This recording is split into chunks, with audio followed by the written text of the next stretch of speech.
Yang mengatakan bahwa amal kita itu bukan yang menjamin kita masuk surga, itu adalah Nabi Muhammad SAW. Kata Rasulullah SAW, lan yudkhila ahadukum amaluhul jannah. Amalan salah seorang dari kalian itu tidak akan memasukkan dirinya ke dalam surga Allah Subhanahu wa taala. Jadi bukan amal saja, bukan amal yang jadi penyebab. Tapi kemudian kata Rasulullah SAW, rahmat Allah lah yang menyebabkan seseorang berhak masuk surga.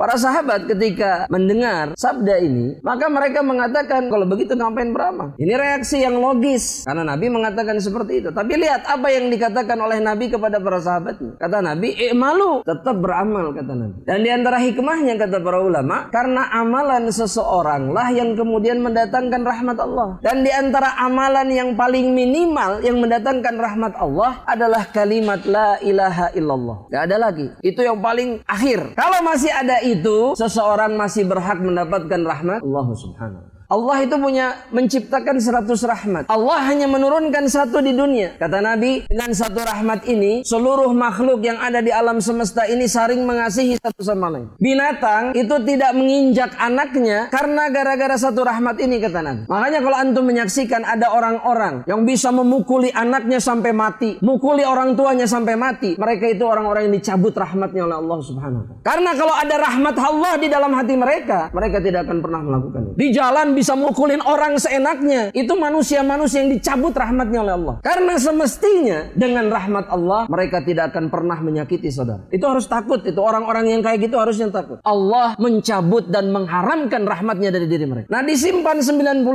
oleh Allah Subhanahu wa taala. Kenapa? Kata Allah Subhanahu wa taala, sebagai rahmatku bagi seluruh hamba-hambaku nanti di akhirat. Dengan 99 rahmat ini, Allah mengampuni dosa-dosa orang-orang yang beriman ketika mereka datang menghadap Allah bawa dosa. Allah menyelamatkan mereka yang masuk ke dalam neraka kemudian dipindahkan ke dalam surga. Itu karena 99 rahmat Allah. Allah kemudian meninggikan derajat seseorang di dalam surga karena apa? Karena rahmat Allah. Allah kemudian memasukkan hamba-hambanya tanpa hisab. Kenapa? Karena Allah mempersiapkan 99 rahmat bagi hamba-hambanya yang beriman. Rahmat ini hanya untuk hamba-hambanya yang beriman, tidak untuk hamba-hambanya yang kafir atau musyrik.